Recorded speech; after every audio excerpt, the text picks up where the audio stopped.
We all have one question. Did Miro kill Blue Lock Rivals? Well, the simple answer is yes and no.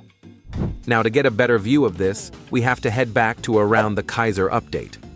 During this time, the game was at its peak, but was also super buggy, and Chrollo was releasing style after style, trying his best to release the stuff he worked on before he quit the development. Only problem was that almost everything he released was filled with bugs.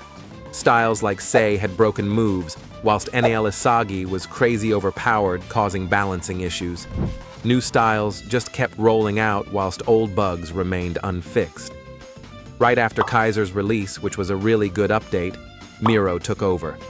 Now we can all collectively agree that Miro's first few updates were complete buns. Chrollo set standards, and Miro just wasn't prepared to uphold them, which of course led to collective hate towards him.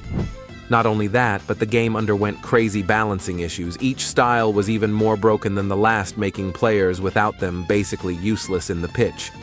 Rather than attempting to make each style balanced with a unique playstyle, Miro just continued to do what Chrollo had done up to that point, which was just continuously adding more broken styles and a few normal ones here and there. Nowadays, most OG players just play the game to try out the new styles instead of actually sticking around and actually playing, which of course inevitably led to the player count decreasing drastically. But that wasn't the only reason the game fell off. Back during Chrollo's ruling, there was way less competition, there weren't as many Blue Lock games, and there of course wasn't games like Grow a Garden, which low-key caused many games to lose a large part of their player base. However, this doesn't really mean that Miro couldn't have done anything about it. Honestly, his updates have been peak recently, like take Nel Nagi as an example. A solid style with really good moves, only problem is the amount of base moves it has. Like seriously, it really is quite overpowered. But of course, balancing still remained an issue. These overpowered styles removed variety, which prime Blue Lock Rivals had. Nowadays, the same styles are just spammed over and over, making it so much harder to enjoy the game. So what's the final verdict?